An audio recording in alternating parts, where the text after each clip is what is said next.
জাতীয় পার্টির কেন্দ্রীয় কার্যালয়ের সামনে আবারও ধাওয়া পাল্টা ধাওয়া। এই সংঘর্ষের ঘটনায় বেশ কয়েকজন নেতাকর্মী ও পুলিশ সদস্য আহত হয়েছেন।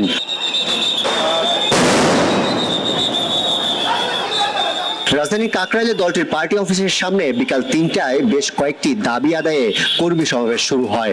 বিকাল ৩টা ৩০ দিকে পুলিশ ও নেতাকর্মীদের মধ্যে দফায় দফায় সংঘর্ষ হয়। এই ঘটনায় দলটির মহাসচিব দাবি করেন, একটি মহলের নির্দেশে জাতীয় পার্টিকে দাবিয়ে রাখার চেষ্টা করা হচ্ছে। এই ঘটনার সুষ্ঠু তদন্ত দাবি করেন তিনি। পুলিশ সম্পূর্ণ দায়িত্বজ্ঞানহীন আচরণ করেছে, এটি অনাকাঙ্ক্ষিত।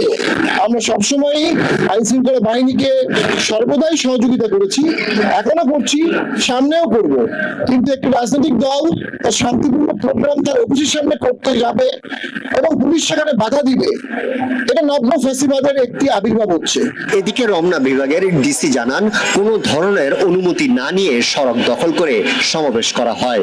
এই ঘটনাকে কেন্দ্র করে মোতায়েন রয়েছে বিপুল সংখ্যক পুলিশ সদস্য। সংঘর্ষের সময় দলটির চেয়ারম্যান জিএম কাদের ও মহাসচিব শামীম হায়দার পাটোয়ারি কেন্দ্রীয় কার্যালয়ে অবস্থান নেন।